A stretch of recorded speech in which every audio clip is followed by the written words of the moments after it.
담임 목사님께서 샬롬을 이루라 라는 제목으로 말씀 증거해 주시겠습니다. 우리 믿음의 걸 하나님께 드림으로 말씀 앞에 나가도록 하겠습니다. 하나님은 나를 사랑하신다. 하나님은 내 인생의 크고 비밀한 계획 가지고 계신다. 하나님은 오늘도 나와 동행하셔서 그 계획 이루어 주신다. 아멘. 그렇게 될 줄로 믿습니다. 히브리인들의 인사법은 우리가 잘 아는 대로 샬롬이라고 하는 인사입니다. 이 말을 우리말로 번역하면 안녕하십니까 또는 평안하십니까 정도로 번역이 될 것 같습니다.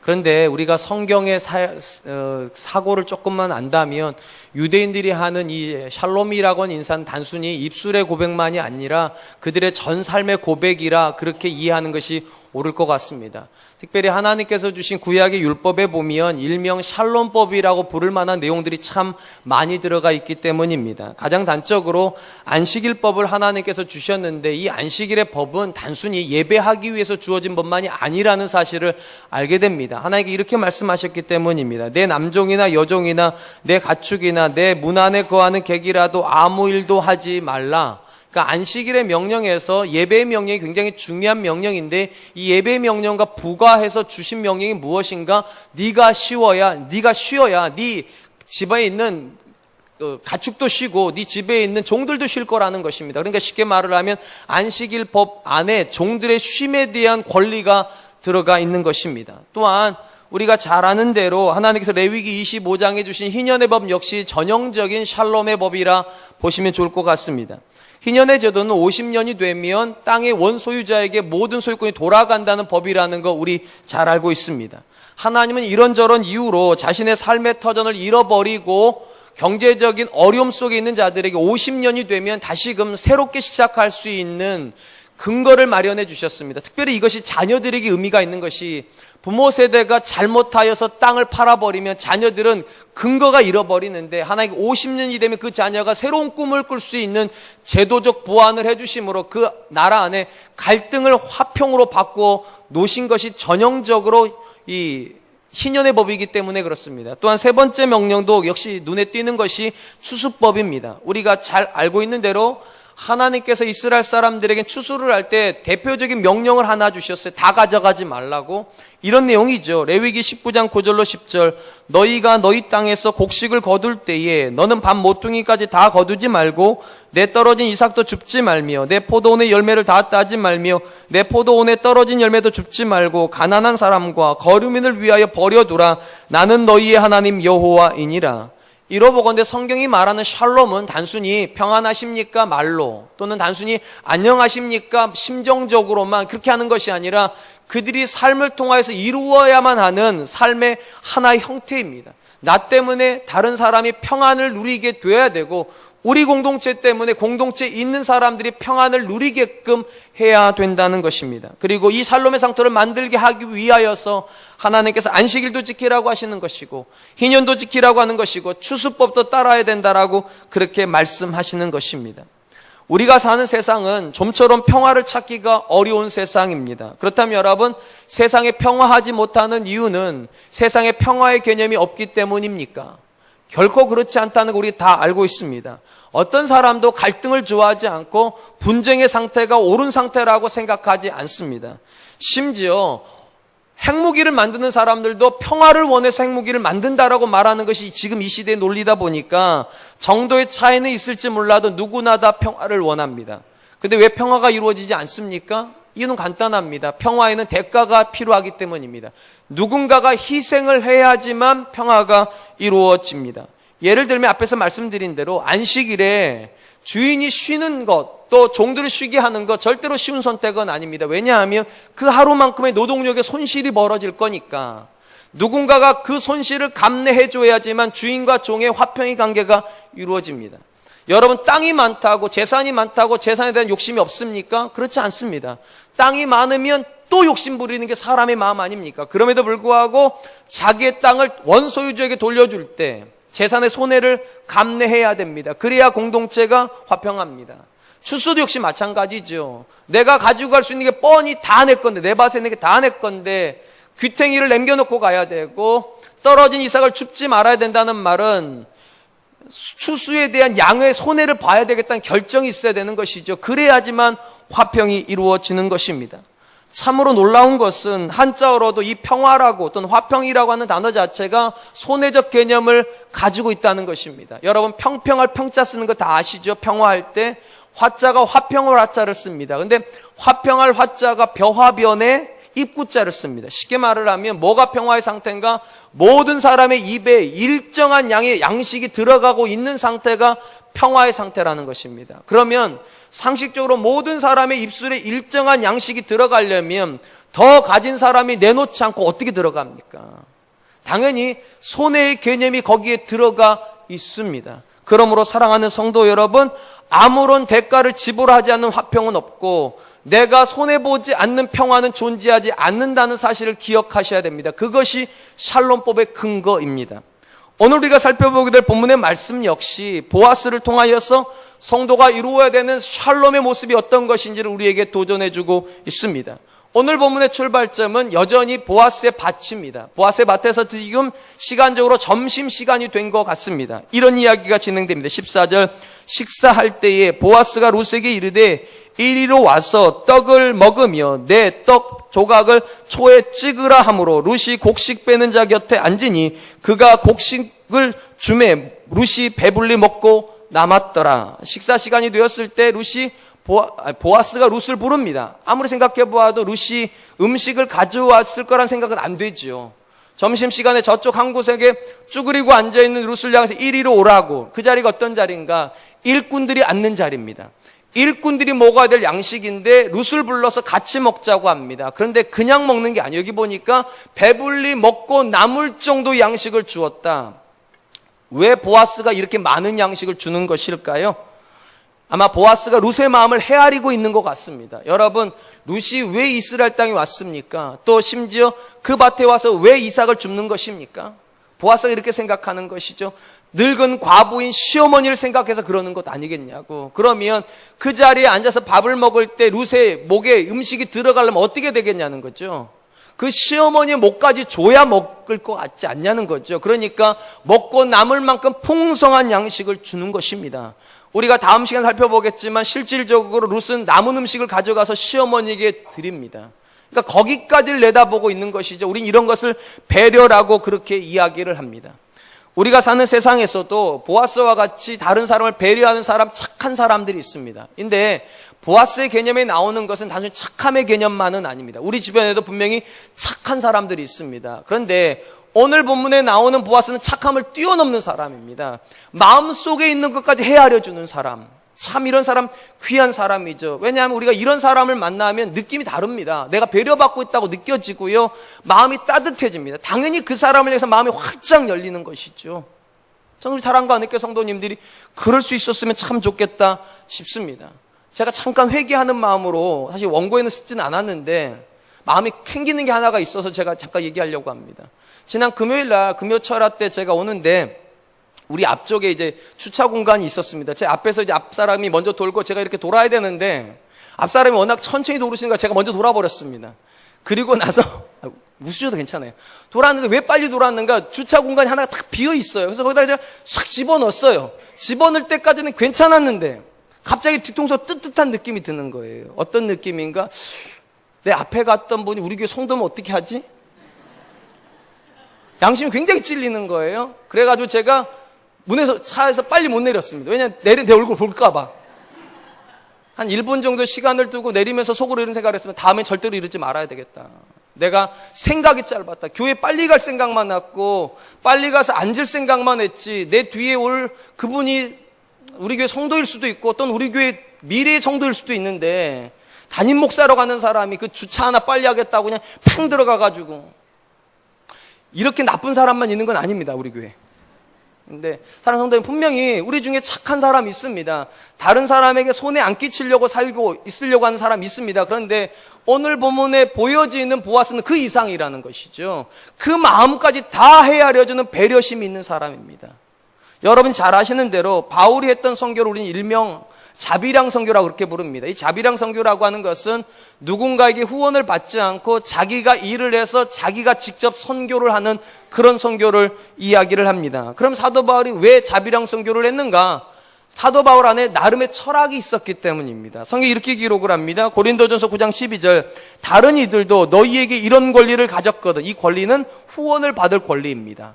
이런 권리를 가졌거든 하물며 우리 일까 보냐. 그러나 우리가 이 권리를 쓰지 아니하고 범사에 참는 것은 그리스도의 복음에 아무 장애가 없게 하려 함이라.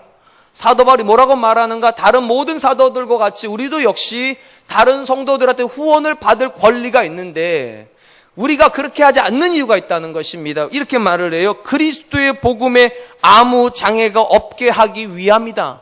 쉽게 말을 하면 사람들이 이렇게 말하는 게 싫다는 것입니다. 밥벌이 하려고. 복음을 전해서 자기 밥벌이를 하려고 생계의 목적으로 복음을 전한다. 그런 오해를 받고 싶지 않다는 거예요. 그렇게 되면 복음이 너무 값싸진다는 것이죠. 그러니까 자기가 복음의 가치를, 복음 있는 가치 그대로 전달하기 위해서 자기가 더 수고하겠다고, 자기가 애쓰겠다고 그렇게 말하는 것입니다. 그렇게 함으로 뭐가 집중되게 하려는 것입니까? 복음이 집중되게 하려는 거예요. 그래서 사도 바울은 어디를 가나 언제나 자비량으로 선교를 했습니다. 그런데 특이한 것은 분명히 사도 바울의 선교 철학 자체가 자비량 선교였음에도 불구하고 딱 한 교회가 후원을 계속했다는 것입니다. 딱 한 교회입니다. 그 교회가 우리가 잘 아는 대로 빌립보 교회입니다. 사도 바울이 빌립보에 있는 교회에게 이렇게 편지를 합니다. 빌립보서 4장 15절, 빌립보 사람들아 너희가 알거니와 복음의 시초에 내가 마게도냐를 떠날 때 주고 받는 내 일에 참여한 교회가 너희 외에 아무도 없었느니라. 의심이 여지없이 사도 바울이 빌립보 교회를 개척할 때도 그는 자비량 선교를 하였을 것입니다. 그리고 당연히 그 당시에 사람들에게 후원을 하지 말라고까지 이야기도 했을 것입니다. 그리고 빌립보 교회를 떠나는데 놀라운 것은 몸은 떠나왔는데 빌립보 성도들의 마음이 따라왔다는 것입니다. 그들이 후원을 하기 시작한 것입니다. 상식적으로 생각을 해보면 그럴 이유가 전혀 없습니다. 왜냐? 사도 바울이 어떤 교회에게 후원을 안 받았고 심지어 그들에게 후원해달라고 말도 하지 않았는데 빌립보 교회 성도들이 그들의 마음을 결정을 해서 보내준 것입니다. 이걸 받고 나서 바울이 너무 감사해서 뭐라고 인사를 하는가? 빌립보서 1장 3절로 5절, 내가 너희를 생각할 때마다 나의 하나님께 감사하며 간구할 때마다 너희 무리를 위하여 기쁨으로 항상 간구함은 너희가 첫날부터 이제까지 복음을 위한 일에 참여하고 있기 때문이라. 바울이 자기의 선교 철학을 강조하고 있었는데도 그들이 후원을 보내줬어요. 이 말은 이런 겁니다. 바울이 후원을 해달라고 말하지 않았는데도 그들이 바울의 마음을 헤아린 거죠. 쉽게 말해 이런 거예요. 우리도 다 압니다. 바울 선생님의 선교의 원칙이 자비량이라는 것을. 그런데 우리 마음도 있지 않습니까? 우리가 너무 감격스러운데 이 복음을 받은 것이 너무 감격스럽고 다른 사람들도 이 복음을 받았으면 좋겠는데 우리가 조금만 더 도와드리면, 선생님께서 조금 더 많은 사역을 할 수 있었다면 우리가 도와드리고 싶다고. 그렇게 해서 물질이 왔다는 거 안다는 거예요. 그들이 복음에 참여하려고 그런 것이지 자기의 수입을 늘려주고 그런 것이 아니라는 거 아니까 바울이 그 마음이 너무 기쁜 거죠. 배려를 받았다고 느끼는 거죠. 돈이 없어서가 아니라 또 돈을 많이 보내줘서가 아니라 그들의 마음이 왔다고. 그게 배려죠. 사랑하는 성도 여러분, 본문에서 보아스가 보여주고 있는 태도나 또 빌립보 교회 성도들이 보여주고 있는 태도는 한결같습니다. 그들은 착한 사람 맞습니다. 그런데 착함 이상입니다.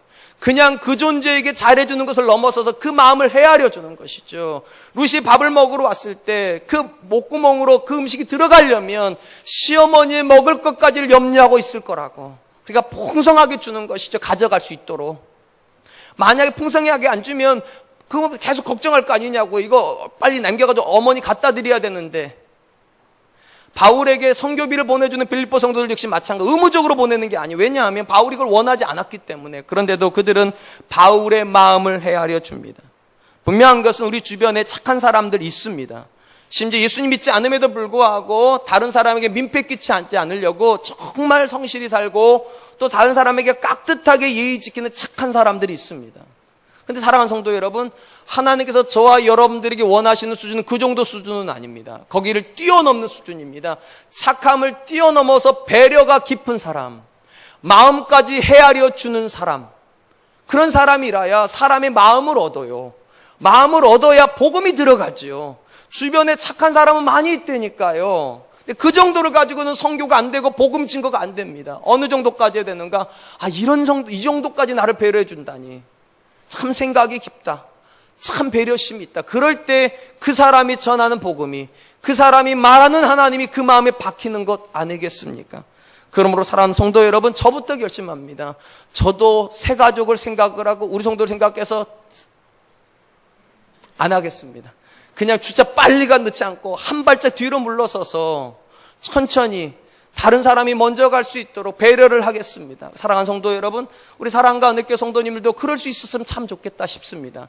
나 때문에 누군가가 마음이 따뜻해질 수 있다면, 나 때문에 누군가가 하나님께 감사할 수 있다면 그 사람이 진짜 성도 아니겠습니까? 좋은 사람도 되십시오.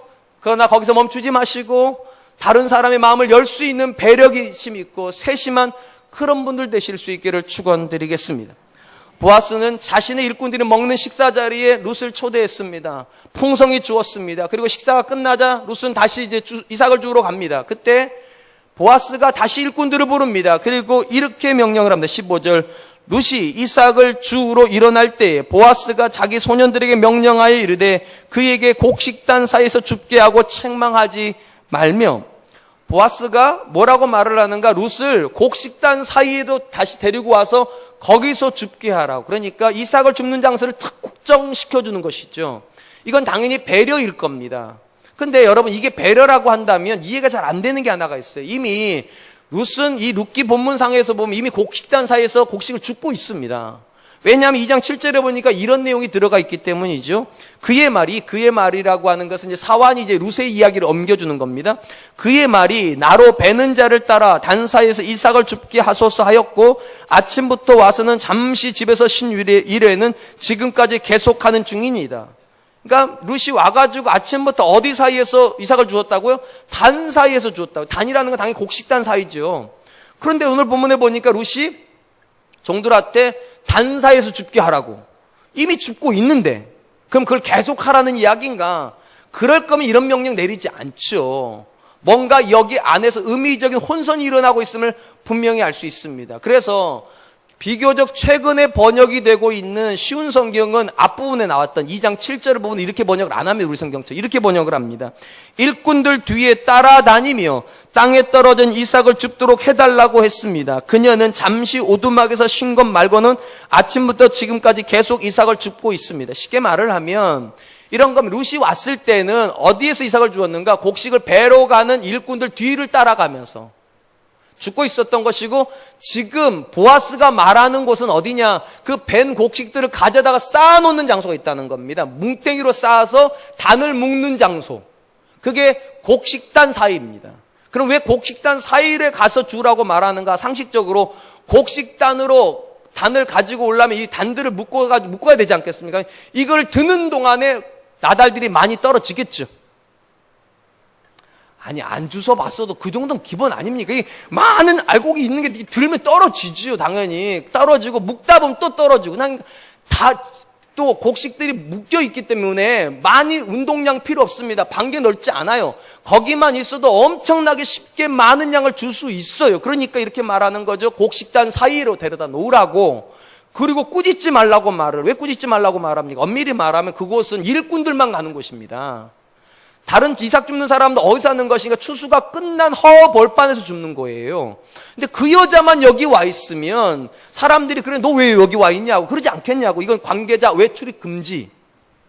그런 장소인 거예요. 근데 그런 장소에 지금 룻을 보내놨으니까 걱정이 되는 거잖아요. 그러니까 절대로 꾸짖지 말라고 그렇게 당부를 했습니다. 거기서 멈추지 않습니다. 한마디 더 합니다. 16절 또 그를 위하여 곡식 다발에서 조금씩 뽑아 버려서 그에게 줍게 하고 꾸짖지 말라 하니라. 뭐라고 얘기하는가? 곡식 단사에서 줍게만 하지 말고 뽑아가지고 뿌리라는 거죠, 지금요. 그렇게 해가지고 뭐 하라는 겁니까? 많이 주워가게 하라고. 그리고 또 뭐라고 당부합니까? 꾸짖지 말라고. 다시. 왜 꾸짖지 말라고 계속 당부를 하는가? 여러분 상식적으로 생각을 해보세요.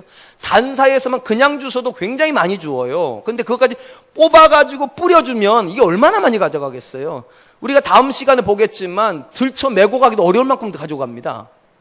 상식적으로 생각을 해보면 밭에 와가지고 이삭을 줍는데 그렇게 많이 주워갈 수 있어요? 양심이 있으면 그러면 안 되는 거죠. 그죠? 그러니까 통들 눈에 이게 너무 상식적으로 많이 주워가면 너 양심 있냐? 그래야 된다는 거죠. 근데 그렇게 하지 말라고. 내가 그렇게 하기를 원한다는 거라고. 심지어 더 많이 주워갈 수 있도록 뽑아서 버려서 줘서라도 룸만큼은 많이 가져가게 하라고. 제가 이 본문을 설교를 준비하면서 충격을 받는 게 이런 겁니다. 보아스는 지금요, 자기 재산을 늘리는데 관심이 없는 것 같아요. 오히려 지금 자기 재산을 어떻게 해서든 줄이려고, 어떻게 해서든 줄여가지고 룻에게 더 많이 주려고 지금 아둥바둥 하는 것 같아요. 상식적으로 여러분, 자기 재산을 눌릴 생각이 있는 사람이라면 어떻게 됩니까? 곡식단 사이에다가 바리케이트 쳐야죠. 이렇게 쫙 관계자 외 출입 금지 하고, 뭐라고 말해야 되는 게 일꾼들에게 곡식단 들을 때 조심해서 들으라고. 나달 하나 떨어지는 게 생명 떨어지는 거라고. 그래야 되는 거 아니에요? 근데 지금 룻은 어떻게, 보아스는 지금 뭐라고 말을 하는가? 곡식단 사이에 룻 갖다 놓고 심지어 뽑아서 버리라고. 아무리 생각을 해봐도 자기 소유에 관심이 있는 것이 아니라 어떻게 하면 룻이 더 많은 소유를 가져갈 수 있는가에 더 많은 관심을 가지고 있는 것 같아요. 왜 이러는 걸까요? 이게 샬롬이기 때문입니다. 나 때문에 그가 가져가는 게 있어야 된다고. 나 때문에 그가 하나님 앞에 누려야 될 화평이 있어야 된다고. 그러니까 보아스는 자기의 것을 주장하지 않습니다. 자기 소유를 위해서 종들을 향하여서 절대로 사람 들어오지 말게 해라. 그리고 곡식단을 뜰 때 조심해라. 그렇게 말하지 않아요. 룻을 갖다 놓고 더 많이 가져가게 해라. 더 많이 가져갈 수 있도록 곡식단에서 뽑아가지고 버리기까지 하라고. 참 충격적이죠. 이런 충격적인 내용이 신약에도 또 등장합니다. 고린도후서에 보면 사도 바울이 고린도 교회에게 예루살렘 교회를 위해서 헌금해 줄 것을 요구합니다. 이 구제헌금입니다. 왜냐하면 당시 예루살렘 교회가 핍박을 받고 있기도 했고 기근까지 겹쳐가지고 굉장히 어려운 시절을 보내고 있었습니다. 그때 바울이 고린도 교회뿐만 아니라 마게도니아 교회들에게 예루살렘 교회를 위해서 후원의 헌금을 하자, 구제헌금을 하자, 그렇게 하면서 그렇게 해야 되는 이유를 이렇게 설명을 했습니다. 고린도후서 8장 14절. 이제 너희의 넉넉한 것으로 그들의 부족한 것을 보충함은 후에 그들의 넉넉한 것으로 너희의 부족한 것을 보충하여 균등하게 하려 함이니라. 굉장히 멋있는 표현이 나옵니다. 균등하게 하려 함이니라. 하나님께서 우리에게 조금 많이 주시고 저들은 어려움 당한다면 왜 우리에게 많이 주셨냐는 거죠. 바울의 생각이 이런 거예요. 둘이가 균등해지라고. 이쪽에 넘치면 이쪽으로 보내주고 이쪽에 넘치면 이쪽으로 보내줘가지고 서로가 균등해지게 하려고 하나님께서 그렇게 하셨다고. 사랑하는 성도 여러분, 우리가 하나님이 어떤 분인가라고 이렇게 고백을 할 때 보통 쓰는 표현 중에 공평하신 하나님이라는 표현이 있습니다. 그런 표현 쓰셔보셨죠? 그러면 솔직하게 양심에 손을 얹고 한번 물어보세요. 정말 여러분은 하나님 정말 공평하다고 생각하십니까? 대답이 잘 안 나오죠. 왜냐하면 우리가 만나는 세상이 별로 공평하지 않습니다.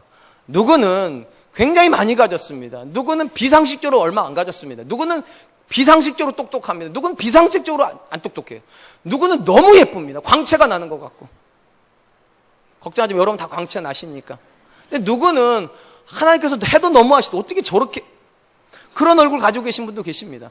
누구는 비상식적으로 키가 큽니다. 누구는 비상식적으로 작아요. 제가 정말 다시 태어날 수 있다면 저도 진짜 바지 좀 안 줄여 입고 싶습니다. 바지 살 때마다 너무 속상한 건 그 길이가 마음에 들어요. 핏이라는 게 있잖아요. 이렇게 쫙 멋있잖아요. 그 마네킹 이건 거의 이뻐가지고 사가지고 제가 입으면 안 이뻐요. 이게 바지가 이쁜 게 아니에요. 길이가 이쁜 거, 길이가요. 그러니까 저도 하나님 앞에 따지고 싶은 그런 거예요. 왜 다 주셨는데 다리는 안 주셨냐고. 여러분 여기 함정이 들어요. 다 주셨다 믿어요 저는요. 다리만 안 온 것 뿐이에요. 그러니까 하는 겸손. 어쨌든 간 우리가 살고 있는 세상이 이렇게 따지고 놓고 보면 굉장히 불공평합니다. 하나님께서 한 사람에게 거의 다 몰아준 경우도 있어요. 얼굴도 예쁘고 키도 크고 배경도 좋고 공부도 잘하고 사람들이 호감도 없고 이거 도대체 뭐 빠지는 게 없다 싶은 사람들이 있는가 하면 또 내 자식을 보면 얼굴도 없고 키도 없고 공부도 안 하고 배경도 없고 뭐 이런 애들도 있는데 어떻게 이런가 도대체. 그리고도 우리가 어떻게 하나님을 공평하신 하나님이라 말할 수 있는가. 여러분 불공평해 보이는 세상을 다스리고 계신 하나님이 왜 공평한가? 이유는 간단합니다. 하나님이 공평케 하지 않으신 하나님이 직접 공평하게 만들어 주시진 않을지라도 하나님께서 그분의 자녀들에게 은혜를 주시면서 뭐라고 말씀하시는가? 너희가 공평케 하라고, 너희가 균등케 하라고. 그때 세상은 안다는 거죠. 아, 하나님께서 공평케 하시는 분이시구나. 그러면 하나님은 공평하신 분이시구나. 그러니까 이스라엘 사람들은 단순히 샬롬하고 인사만 하면 안 되는 겁니다. 그 사람이 샬롬하지 못하면 내가 그 사람의 샬롬에 기여를 해야 돼요. 반드시요. 그래야 그 사람이 이렇게 고백하는 것이죠. 하나님은 공평하시다고. 내가 없는 거 아시고 저 사람을 통해서 채우신다고. 내가 슬픈 거를 알고 저 사람을 통해서 나한테 위로하신다고. 내가 어려운 거를 알고 저 사람 보내주셔서 나랑 함께 일하게 해주신다고. 하나님 참 공평하신 하나님이시라고. 사랑하는 성도 여러분, 분명한 것은 이것입니다. 하나님께서 저와 여러분들을 세상에 보내실 때 이 세상이 공평하다고 생각하고 보내신 거 아닙니다. 불공평한 세상 속에 그분의 자녀를 보내시면서 이렇게 말씀하시는 거, 너희 때문에 세상이 복을 받게 하라고, 너희 때문에 세상이 균등케 되게 하라고. 그런 점에서 사랑하는 성도 여러분, 누가 성도입니까? 소유의 복을 자랑하는 사람은 성도 아닙니다. 어떤 사람이 성도인가? 소유를 나눠주는 사람이 성도입니다. 하나님께서 아브라함을 부르셨을 때 뭐라고 말씀하셨습니까? 너는 복이 될지니라. 모두가 다 복을 받고 싶어하는 세상 속에서 하나님께서 그분의 백성을 시작하는 아브라함 부르시면서 하셔서 첫 번째 메시지, 너는 복이 될지니라. 그리고 이렇게 내가 누군가의 화평에 기여를 하는 사람을 성경은 어떤 사람이라고 부르는가?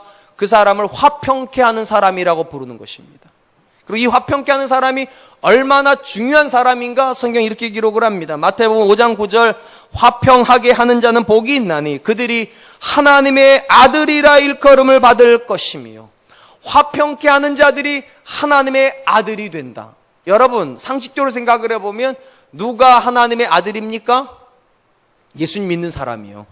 그렇잖아요. 그럼 예수님 믿는 사람이 하나님의 자녀된 증거는 무엇입니까?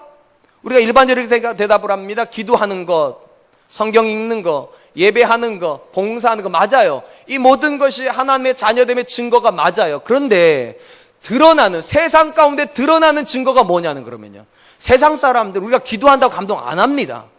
우리가 예배 드린다 감동 안 합니다. 우리가 교회에서 봉사한다고 하나님 찬양 안 합니다. 세상 사람들이 저와 여러분들을 하나님의 자녀라고 인정하는 순간 딱 하나입니다. 그들이 세상에서 이루지 못하는 화평을 저와 여러분들이 우리의 삶을 통해 이루고 있을 때, 모두가 다 복만 받겠다고 할 때, 저와 여러분들이 복을 나누는 삶을 살 때 그들이 이렇게 말한다는 거예요. 저들은 다르다고, 저들 안에 하나님이 계시다고, 저들이 믿는 하나님은 살아계시다고. 그럴 때 비로소 너희가 하나님의 자녀라 일컬음을 받을 거라고. 사랑하는 성도 여러분, 그러므로 소유를 늘리는 일에만 집중하지 마십시오. 소유를 늘리는 건 하나님이 하실 겁니다. 하나님께서 아브라함이 뭐라고 그러시는가? 내가 너에게 복을 주겠다고 그러지 않습니까? 그러면서 그에게 뭐라고 명령하시는가? 너는 복이 될지니라. 열방이 너로 말미암아 복을 받게 하라. 그러므로 사랑하는 성도 여러분, 저와 여러분들이 많은 복 받았으면 좋겠습니다. 진짜 잘 됐으면 좋겠어요. 자다가도 이런 건 아멘 하세요. 잘 됐으면 좋겠습니다. 그런데 잘됨이 여러분의 인생의 목적이 되긴 하지 마십시오. 진짜 목적은 하나님 나로 말미암아 화평케 하십시오. 나에게 주신 복을 가지고 사람들이 하나님을 만나게 하여 주시고, 나에게 주신 복을 가지고 사람들의 마음이 위로받게 하여 주시고, 나에게 주신 복을 가지고 사람들이 격려받게 해 주십시오. 그것이 하나님께서 저와 여러분 부르신 목적이라 저는 그렇게 믿습니다. 한편 오늘 본문을 마감하기 전에 의문이 드는 게 하나가 있어요. 보아스가 하려고 하는 행동을 알겠어요. 보아스는 룻을 정말로 복되게 하고 싶습니다. 룻에게 많은 것 주고 싶고, 그냥 가지 않고 풍성히 가져가서 시어머니에게 먹을 것까지 나눠주는 그 정도까지를 다 계산하고 있어요. 근데 궁금한 건 이겁니다. 근데 왜 이렇게 하죠? 저 같으면 이렇게 안 할 것 같아요. 쉽게 이렇게 하면 되잖아요. 보아스가 룻을 부릅니다. 자, 포대기 열으라고. 그리고 내 거 퍼가지고 주면 되잖아요. 퍼가지고 주면 될 걸 왜 곡식단에 가라고 그러고 거기서 또 뽑아서 뿌리고 주워 가라고 그러냐고요. 주면 쉽잖아요. 주면요. 주면 시간 전략 되잖아요. 시간 전략. 룻이 일찍 가고 얼마나 좋아요. 너 힘든데 내가 곡식 이렇게 퍼줄 테니까 그거 가지고 가서 시어머니랑 맛있게 저녁 해 먹어. 그럼 좋을 텐데 보내놓고서는 또 종 불러가지고는 다시 곡식단으로 데려오라고 그러놓고서 또 거기서 뽑아서 주라고 그러고 뭐하러 그렇게 복잡하게 하죠? 그냥 퍼가지고 주지. 제가 이 생각을 하다가 두 가지 생각이 떠올랐어요. 아, 보아스에게 생각이 있구나. 첫 번째 생각은 이런 것 같습니다. 보아스는 룻이 자기에게 자선을 경험하고 하기를 원하지 않습니다. 자선이 아니라 자신감이요. 하나님께서 먹여주시는구나. 이 자신감을 얻어가게 하기로 원했던 것 같아요. 한번 생각해 보세요. 보아스가 만약에요, 다른 모든 이삭 줍는 사람 지금 죽고 있는데 룻만 불러가지고 야 포대기 꺼내라, 내가 퍼서 줄게, 막 퍼주면 다른 사람들이 레이저를 얼마나 쏴댔겠어 룻한테요. 저건 뭐지 도대체? 왜 쟤는 저러는 거? 이럴 거 아니에요. 그리고서 뭐라고 생각하겠어요? 여러분 같으면 남자는 다 똑같아. 이뻐야 돼, 젊어야 돼. 이쁘니까 저렇게 그냥 일도 안 하는데 퍼주지 않냐고. 젊으니까 퍼주지 않냐, 뭐 그러지 않겠냐고. 자, 그럼 그날은 많이 가져갈 수 있어요. 근데 여러분 그 다음날 룻이 그 밭 올 수 있습니까? 사람들이 뭐라고 그러겠어요? 시선이요. 몸 판다고 그러지 않겠냐고요. 미모 판다고 그러지 않겠냐고요. 꼬리 친다고 그러지 않겠냐고요. 어떻게 오겠어요 그 밭에요. 다음날도 와야 되고 출소하는 내내 와야 되는데 자선을 경험하고 가서는 안 된다는 거죠. 자신의 것을 가져가요. 자신의 자신감이요. 보아스는 그랬던 것 같아요. 룻이 자신감이 있었으면 좋겠다고. 내가 주는 걸 가져가는 것이 아니라 자기의 것을 가져간다, 이 자신감. 사랑하는 성도 여러분, 가장 나쁜 것은 이것입니다. 내가 누군가를 도와주면서 상대방을 비굴하게 만드는 거, 이거 가장 나쁜 겁니다. 하나님은 그런 거 원하지 않아요. 내가 누군가를 도와줘서 그 사람의 자신감을 얻어야죠. 그게 하나님 뜻이죠.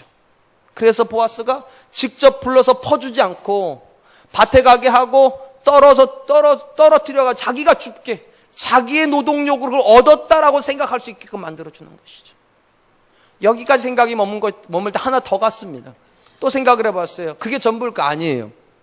보아스가 이렇게 했던 가장 중요한 이유는 따로 있습니다. 영적인 이유가 있는 것 같아요. 여러분, 우리가 지난주에 살펴본 것처럼 보아스가 룻을 만났을 때, 그리고 그녀를 축복하면서 그녀에게 뭐라고 얘기했었습니까? 이렇게 얘기했었어요. 룻기 2장 12절, 여호와께서 내가 행한 일에 보답하시기를 원하며 이스라엘의 하나님 여호와께서 그의 날개 아래 보호를 받으러 온 내게 온전한 상 주기를 원하노라 하는지라. 보아스가 뭐라고 말하는가? 내가 너 먹여 살려줄게, 내가 너한테 상 줄게, 내가 너한테 풍요를 줄게, 그렇게 말하지 않았어요. 하나님이 너에게 복을 주시고 하나님이 너에게 큰 상을 주기를 원한다고, 하나님이 주기를 원한다고 그랬어요. 그러니까 보아스는 자기 밭에서 룻이 자기를 만나고 가는 것이 아니라 누구를 만나고 가기를? 하나님을 만나고 가기를. 근데 만약 자기가 퍼주면 사람들은 다 보아스가 착하다고, 얼마나 마음이 좋은지 모르겠다고, 야 루사 너 진짜 오늘 운수 좋은 줄 알아라, 저렇게 좋은 사람 별로 없다, 이런 이야기는 들을 수 있지만 그 룻이 하나님 만나고 가지 못하겠죠. 물론 하나님 만났다고 말할 수 있을지 모르겠지만 정말 피부로 와닿진 않겠죠.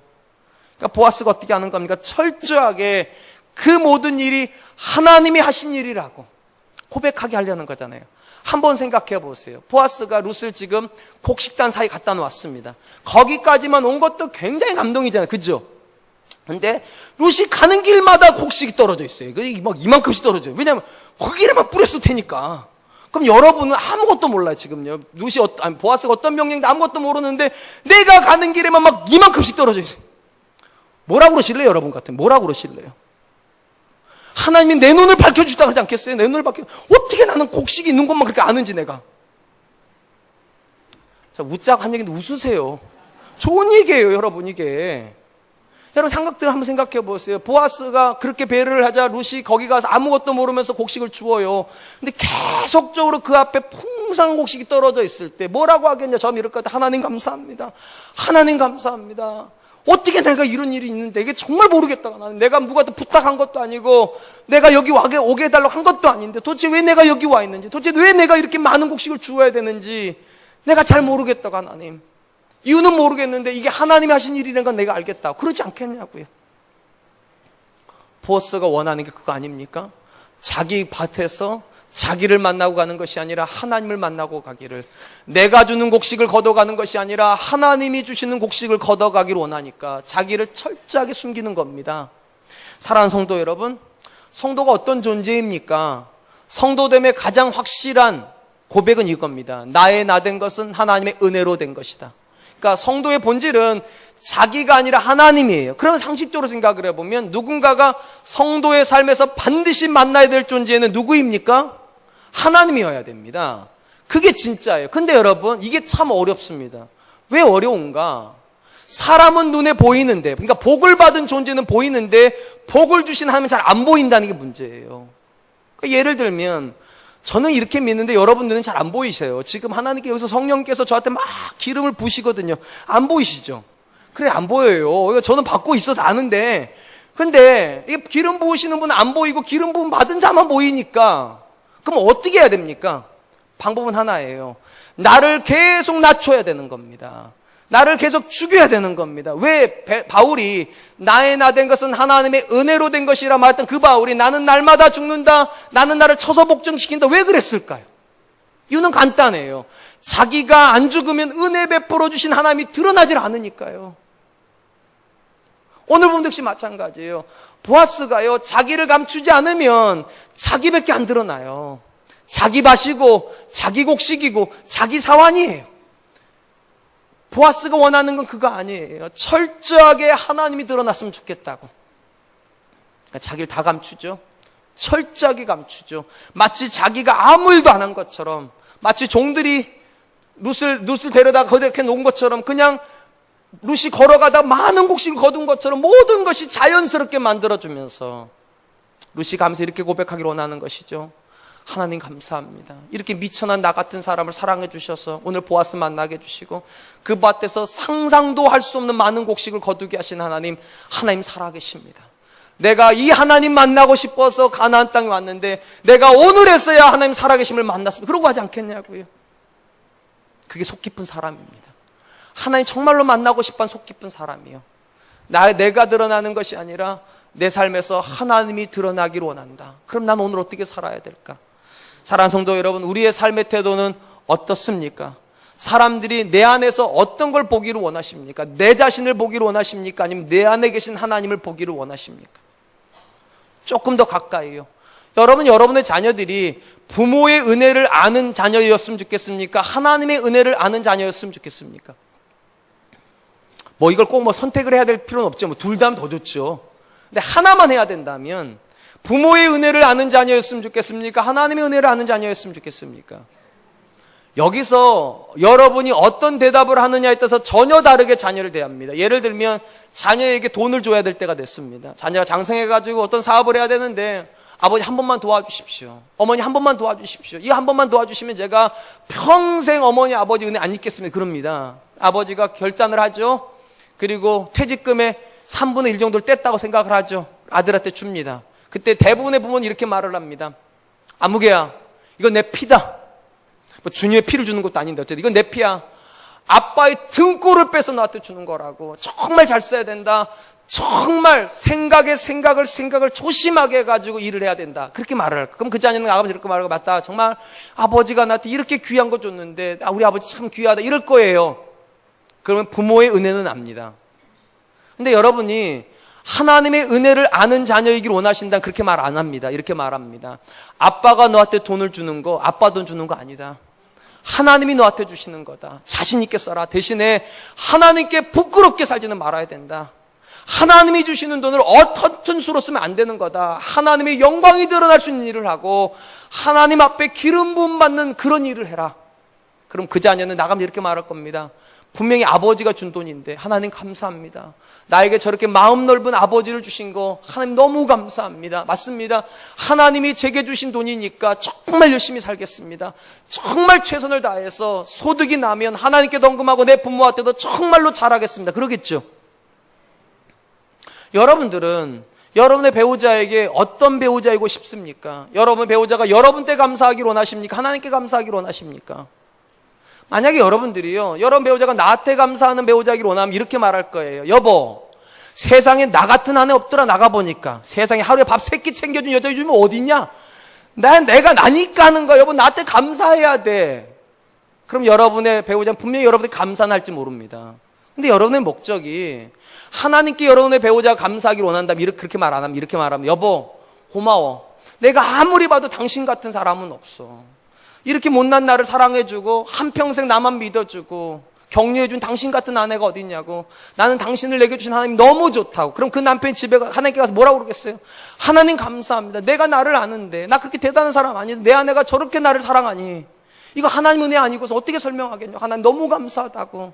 내게 저런 아내 주셔서, 내게 저런 남편 주셔서, 내게 저런 자녀 주셔서. 여러분, 우리가 원하는 게 뭡니까? 뭐가 드러나기를 원하십니까? 목표가 분명해야 돼요. 내 삶에서 하나님이 드러나기를 원하신다면 여러분을 감춰야 됩니다. 철저하게 감춰야 됩니다. 그런데 여러분의 삶에서 여러분이 드러나려고 하는 순간 하나님은 그림자가 돼버립니다. 분명히 여러분을 여러분 되게 하신 분이 하나님이실 터인데 하나님은 드러나지 못한다면 하나님은 그늘이신 거죠. 오늘 보아스가 우리에게 주는 도전은 그것입니다. 자기 바칩니다. 자기 곡식입니다. 자기 사환입니다. 얼마든지 자기가 다 말할 수도 있고 얼마든지 자기가 다 할 수도 있는데 자기가 안 합니다. 사환들 보고 하게 합니다. 자기 밭인데 자기가 퍼주지 않습니다. 루시 걷어가게 합니다. 뭘 원하는 겁니까? 하나님이 드러나기를. 내가 아니라 하나님이 드러나기를. 이번 한 주간 어떤 인생 살고 싶으십니까? 소원이 하나 있었으면 좋겠어요. 하나님, 내 삶에서도 누군가가 배려를 받았으면 좋겠습니다. 내 삶을 통해서 누군가가 격려받았으면 좋겠습니다. 내 삶을 통해서 누군가가 기뻤으면 좋겠습니다. 그리고 하나님, 내가 드러나지 않고 철저하게 하나님이 드러나게 하여 주시옵소서. 그 마음을 가지신다면 오늘 집에 가실 때 여러분 경비 아저씨 보시면 한번 웃으세요. 성경책 탁 들으시고 한 번만 웃어줘 보세요. 사람들이 이렇게 생각할 겁니다. 예수님 믿는 사람은 참 좋구나, 참 따뜻하구나. 그리고 집에 음식이 좀 있으시면, 과일 좀 있으시면 한번 갖다 줘 보세요. 주일날도 고생이 많으시네요. 이렇게 말 한마디만 해줘 보세요. 그 마음을 얻을 겁니다. 그리고 하나님 드러날 줄로 믿습니다. 이제 말씀을 맺겠습니다. 우리가 사는 세상에 평화를 원하는 목소리는 많지만 평화의 결과는 없습니다. 이유는 간단합니다. 다 사람들이 평화는 원하지만 아무도 평화를 위한 희생을 하려고 하지 않기 때문입니다. 모든 사람들이 다 복받고 싶어 합니다. 복이라고 하는 제한된 영역 안에서 서로 전투를 할 뿐이지 복이 되려고 하지는 않습니다. 하나님께서 그래서 그런 세상 가운데 그분의 자녀를 보내시면서 명령하십니다. 너는 복이 될지니라, 화평케 하는 존재가 될지니라. 사랑하는 성도 여러분, 걱정하지 마세요. 내가 누군가에게 복이 된다고 해서 여러분 망하지 않습니다. 왜냐? 하나님께서 복을 주신다고 약속하셨으니까요. 그 복을 가지고 어떻게 사는가의 문제일 뿐이에요. 바라기는 우리 사랑과 은혜교 성도님들이 다른 사람을 향하여서 마음이 먼저 열렸으면 좋겠습니다. 그들의 마음을 헤아려 줄 수 있기를 축원드립니다. 그리고 내 삶에서 내가 드러나는 것이 아니라 복을 주신 하나님, 은혜 베풀어 주신 하나님이 드러나고 세상 사람들이, 내 주변에 있는 사람들이 그 하나님을 찬양할 수 있도록 오늘 하루도 철저하게 내 자신을 낮추는 하루가 되시기를 주님의 이름으로 축원드리겠습니다. 지금 이렇게 찬양할 텐데요, 삶의 작은 일에도라고 하는 찬양입니다. 이 찬양의 마지막 가사가 이래요. 삶의 한 절이라도 그분을 닮기 원하네. 중간 가사가 이렇습니다. 내가 아는 길만 비추는 것이 아니라 누군가의 길을 비춰줄 수 있다면, 아주 높은 산이 되는 것이 아니라 누군가가 오를 수 있는 오름직한 산이 될 수 있기를, 내 삶이 누군가에게 그렇게 의미가 될 수 있기를 찬양이 부르면서 하나님, 나도 그런 사람 되게 해주십시오. 내가 누군가에게 그렇게 은혜를 나누고 복을 나누는 그런 사람 되게 해주십시오. 우리 함께 찬양하겠습니다.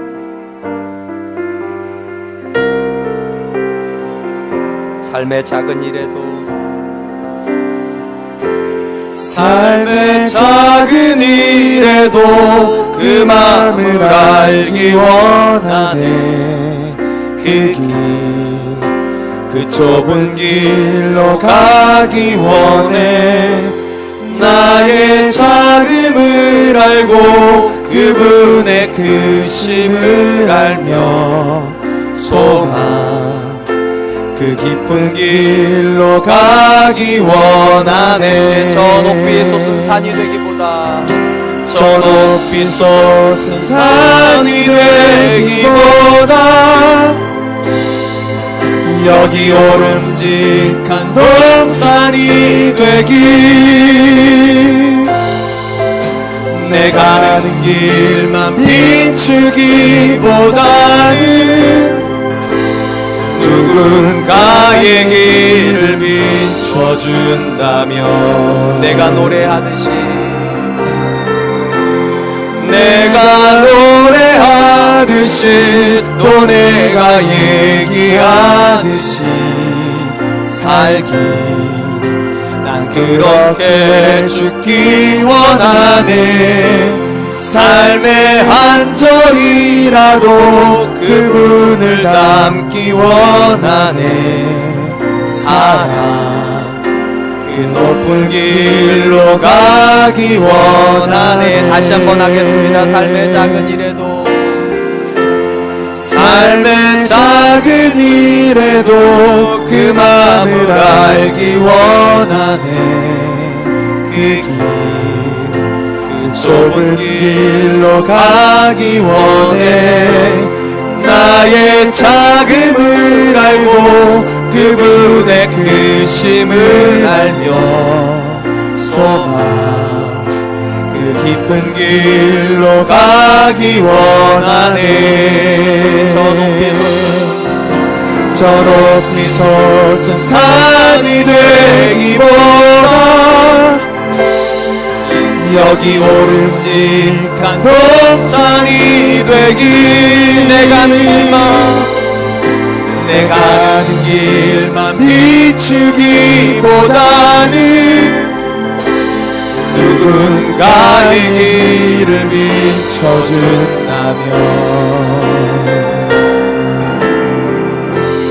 내가 노래하듯이 또 내가 얘기하듯이 살기 난 그렇게 죽기 원하네. 삶의 한 절이라도 그분을 닮기 원하네. 사랑 그 높은 길로 가기 원하네. 그 좁은 길로 가기 원하네. 그 좁은 길로 가기 원하네. 그 깊은 길로 가기 원하네. 그 깊은 길로 가기 원하네. 사랑하는 성도 여러분, 이 찬양의 원래 제목은 소원입니다. 여러분은 어떤 소원을 가지고 계십니까? 다른 사람보다 더 부유해지고, 다른 사람보다 더 높이 올라가고, 다른 사람보다 더 많은 걸 누리는 그런 것입니까? 아니면 하나님께서 주시는 걸 가지고 다른 사람 인생에 빛을 비추어주고 다른 누군가의 인생에 소망을 주며 그들의 인생 가운데 격려가 되고 희망이 되는 그런 꿈을 가지고 계십니까? 하나님께 저와 여러분들이 가지고 계시는 꿈은 바로 그런 것입니다. 복이 될지니라. 하나님, 내가 그런 사람 되게 해주십시오. 누군가의 삶에 화평을 끼칠 수 있는 그런 사람 되게 해주십시오. 나만 평안한 삶이 아니라, 나만 행복한 삶이 아니라 나 때문에 누군가도 함께 기뻐하고 함께 울 수 있고 함께 즐거워할 수 있는 그런 인생 살게 하여 주십시오. 내가 누군가를 그렇게 마음으로부터 사랑하지 못하고 누군가를 마음으로부터 그렇게 이해하지 못했다면 하나님, 나의 마음을 넓혀주셔서 나로 그런 사람 되게 해주십시오. 보아스와 같은 마음을 주십시오. 우리 같이 한번 기도하도록 하겠습니다. 기도하겠습니다. 하나님 아버지, 하나님 감사합니다. 오늘 귀한 시간 주시고 보아스의 아버지